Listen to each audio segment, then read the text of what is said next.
ढूंढने के लिए पुलिस दबिश देने की जो बात है वो कर रही है। नरेश क्या हुआ था एक बार आराम से आराम से नरेश जी यहाँ पे गांव वालों ने बहिष्कार किया था कि हमें उनियारा उपखंड में थे, उनियारा उपखंड से हटा के हमें देवली जोड़ दिया, हमें वापस उनियारा उपखंड में छोड़ा जाए। तो जब बहिष्कार वालों मैं मनाने यहाँ आया था कि वोटिंग करो क्योंकि ये गांव मेरा समर्थित था, तो इन्होंने कहा कलेक्टर आएगी जब हम वोटिंग करेंगे। मैंने कलेक्टर को बुलाया, प्रशासन ने एक नहीं सुनी, डिप्टी एडिशनल में आते 2-3 घंटे हमने वेट किया। उसके बाद जो एसडीएम था उसने एक आंगनबाड़ी महिला से, एक उसके पति अपंग था और एक टीचर था, उनसे गाली गलौज करते हुए जबरदस्ती उनका वोट डलवाया।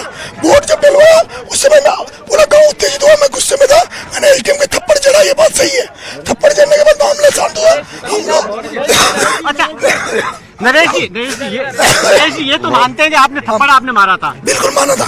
मैंने मारा था।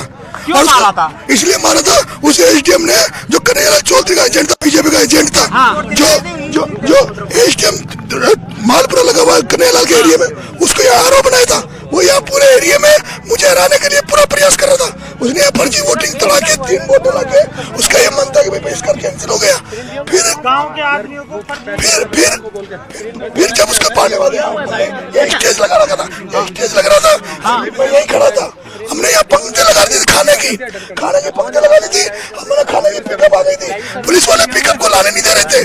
तो कुछ बच्चे भी गायब हैं, कुछ बच्चे यहाँ से गायब हैं। मैं जब पिकअप को लेने गया, नरेश जी अच्छा एक बात ये बताओ नरेश जी किसने फायरिंग किसने करी, गाड़ियाँ क्यों चली, क्या लॉ एंड ऑर्डर क्यों बिगड़ा? सब कुछ पुलिस ने किया है। मैं जो कह रहा हूँ वो तो सुन नहीं रहे आप। बताओ यहाँ का जो मीडिया कर रहा है वो आप करोगे क्या? अरे यार मैं जो कह रहा हूँ, एक मीडिया वाला कह रहा मैं लूक नहीं उठ के रामदेव की तरफ भाग गया, मैं मर्द हूँ, मर्द उनकी माँ की मेरे को सुना अपनी हाथ छोड़।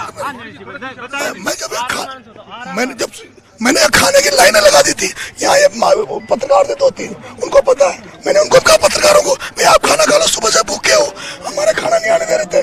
जब मैं 10-15 लोगों के लिए वहाँ गया, वहाँ जाने के बाद मैंने कहा खाना, तो मेरे को एसपी ने पकड़ा, हाथ पकड़ के एसपी ने कहा कि आ जाओ एटीएम से बात करेंगे। मैं कलेक्टर के नीचे बात नहीं करूंगा। उसके बाद एसपी ने मुझे झपट्टा मारा, 5-10 पुलिस वालों ने मेरे को जीप में डाल दिया था। जीप में डालने के बाद मेरे साथियों ने लट देना चालू कर दिया, मुझे छुड़ा लिया था। छुड़ाने के बाद मैं इसी मंच पे आ गया था। यहाँ मेरी माता बहनों ने इधर से फोर्स आई, जो एसटीएफ है वो आई, उधर से लाठीचार्ज करती हुई आई। हमारे लोगों ने उनको खूब जम के मारा, उनको पैक करके भाग गए थे। सब सारे पुलिस वाले स्कूल में दुब गए थे, सब इधर भाग गए थे। फिर उन्होंने आंसू गैस छोड़े, फिर उन्होंने मिर्ची बम फेंके। जब मिर्ची बम फेंके तो मैं यहाँ मिर्ची बम पड़ा, मैं बेहोश हो गया था। मुझे यहाँ से उठा के बाहर मेरे साथी 5 किलोमीटर तक खेतों में उठा के लेके गए। मैं 5 किलोमीटर जाके एक मकान में मुझे सुलाया गया।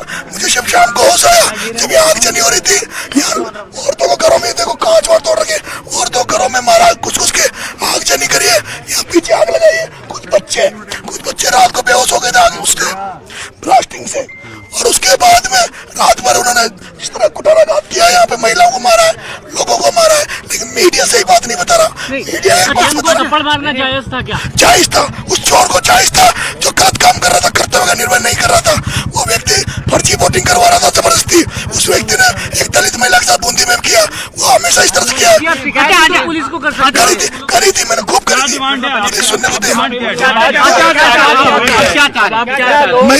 मैं यहाँ गिरफ्तारी देने आया हूँ और मैं डिमांड यही करता हूँ कि न्यायिक जांच होनी चाहिए मामले की, और उन जो पुलिस वालों ने जो कार्रवाई की कल, उनके खिलाफ भी कार्रवाई होनी चाहिए। एसपी के खिलाफ कार्रवाई होनी चाहिए, उन सभी पुलिस वालों के खिलाफ कार्रवाई होनी चाहिए जिन्होंने यहाँ पे बर्बरतापूर्ण कार्रवाई की, मकानों को तोड़ दिया, गाड़ियों में आग लगा दी। आपने एसपी खुद एसपी आता, एडीसी एसपी आता, और जो भी अफसर थे उनके नेतृत्व में सारा कुछ हुआ था।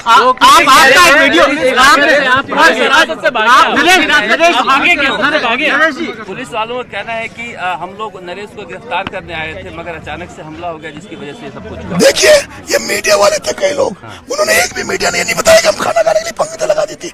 मैंने पूरे लाइन के बैठ गए थे खाना खाने के लिए। वो गाँव वाले बता रहे हैं हमने ये मंच लगा दिया था। ये मंच इस बात का था, हमने गायक कलाकार बुला लिए थे, हमारे इधर रात को पड़ाव डालेंगे, बिस्तर मंगा लिए थे हमने, बिस्तर डाल के हमने यहाँ सोते और फिर सुबह यहाँ से ठोक के कूच करते क्या आप कस्टडी से भागे थे? कस्टडी से पुलिस कह रही है कस्टडी से भागे आप। भागा नहीं, भागने का नाम ही नहीं है। उनको ठोका, पुलिस वालों को ठोका और ठोकने के बाद वो भाग गए थे, पुलिस वाले भाग गए थे छोड़ के। उसके बाद वालों को मारा है, बिल्कुल मारा हमने, जम के मारा है। और लेकिन वो तो मिर्ची बम थे उनके पास, इसलिए हम पीछे हो गए, हमारे बेहोश हो गए थे सर। आप बिगड़ेगी ना, आप बताएंगे, आप बिगड़ेंगे जो लोग तो कानून नहीं, जो लोग हम बिगड़े, कानून व्यवस्था बिगड़े तो जो नहीं सुधरेंगे उनको ऐसे सुधारेंगे। आपने लठ लेकर, आपने एक वीडियो भी है जिसमें आप अपने समर्थकों को कह रहे हैं कि लठ लेकर आ जाएं, जेली लेकर आए, पावड़ा लेकर आए। तो ये सामने आमने सामने की लड़ाई नहीं। सुबह से जो पुलिस के ऊपर दाव कर रही थी उसका आवाज हमारे पास कोई सुनने वाला नहीं था। कलेक्टर ने 45 किलोमीटर बैठी थी, वो मेहंदी लगा के वो कलेक्टर ने आ जाते थे, सब नहीं होता। कलेक्टर ने अगर आ जाते, सुबह से यहाँ 7 बजे से चल रहा था, 9 बजे तक वेट किया, 11 बजे तक वेट, कलेक्टर आ जाती ना तो एसडीएम की थप्पड़ पड़ता, लेकिन ना पुलिस वाले सुनने वाले, ना प्रशासन सुनने वाला। मैं तो निर्दलीय लड़ रहा था। आप तो निर्दलीय खुद ही कैंडिडेट थे, हाथ में लेने से तो आपको नुकसान आप तो होगा। खुद ही निर्दलीय कैंडिडेट थे। अच्छा, ये गांव वाले भी परेशान हो रहे हैं इससे। तो ये मेरे को दुकान का इसलिए मैं आया हूँ, इनको हिम्मत बताने आया हूँ। मैं इनको छोड़ के नहीं भाग सकता, मैं छोड़ के नहीं भाग सकता, मैं गिरफ्तारी देने आया हूँ, इनके साथ खड़ा हूँ। और जो भी ये आदेश करेंगे, हम पूरे समाज से, पूरे लोगों से इनके लिए भीख मांगूंगा। जो गांव में नुकसान हुआ है उनको गांव वालों को दिलाने का काम मैं करूंगा। लेकिन आप स्वीकारा है मीडिया के सामने, आपने मारा, आपका चुनाव रद्द हो सकता है। हो जाए रद्द, आपका हो जाए, चुनाव रद्द हो सकता है। मुझे कोई फर्क नहीं पड़ता। पुलिस को मारना क्या आपको सही लगता है? पुलिस जो बर्बरता कर रही थी, पुलिस जो लाठियां दे रही थी, फिर क्या करते इलाज उनका? उनसे बराबर नहीं लड़ सकता क्या? पुलिस जिस तरह से लाठी जहाँ गोले फेंक रहे थे, हम क्या? लेकिन नरेश, अपना जो लेकिन विधान है, कानून है, इस तरह से कानून सर कोई नहीं मान रहा, कानून संविधान गाँव में कोई नहीं सुन रहा। सब यहाँ पे अत्याचार होता है, ये सब लुटेरे हैं, चोर है, सब लोगों को लूट रहे हैं। आप पुलिस दूसरा तरीका क्यों भागे? पुलिस कह रही है आपको पकड़ने आए थे, आप भागे। भागा नहीं, भागना नरेश ने सिखा ही नहीं। भागना पुलिस को मेरे साथियों ने ठोका ढंग से, पुलिस भाग गई थी, मैं निकला वहाँ से, इसी मंच पे आके मैं बैठा, फिर यहाँ से फोर्स आई। नरेश, जब पुलिस पर हमला होगा तो पुलिस जवाबी कार्रवाई करेगी। नहीं सर, पहले उन्होंने शुरुआत उन्होंने करी है, हमने बराबर का जवाब दिया, लेकिन हमारा एक एक बात बताए, पुलिस आपको अरेस्ट करने के लिए? बिल्कुल, जब पुलिस आती है, पुलिस आप जब कोई सुने नहीं, कलेक्टर यहाँ आए नहीं, जब कोई सुनने वाला नहीं हो तो क्या जवाब दे? पुलिस आपने काफी कुछ बोला मैंने, वो मेहंदी लगा के बैठी थी ना वहाँ, मेहंदी लगा के, उसकी मेहंदी उतर जाती, आ जाती तू, उसकी मेहंदी उतर जाती है। आपका मानना है प्रशासन सुनने नहीं आया आपकी बात? बिल्कुल नहीं सुन रहा था, इसलिए तो घटनाक्रम हुआ। अच्छा, एक बात बताएं, पुलिस आपको शांतिपूर्ण अरेस्ट करने के लिए आती तो आप गिरफ्तारी देते, रात को भी देते? मैंने ये कहा था सर, मैंने एसपी को कहा था कि मुझे भी गिरफ्तार कर लो, लेकिन एसटीएम पे कार्रवाई करो, एसटीएम पे करो। ये वीडियो कोई नहीं दिखा रहा, जो वीडियो मेरे लाइव में चल रही है, ये वीडियो कोई नहीं दिखा रहा, एक तरफा वीडियो दिखा। मैंने सारी बातें कही, मैंने शाम को 6 बजे 3 बजे मैंने कहा एसपी साहब को बुला लो, कलेक्टर को मत बुला, एसपी साहब को बुला लो, उनकी बात मान लेंगे, लेकिन एसपी भी नहीं आया। अब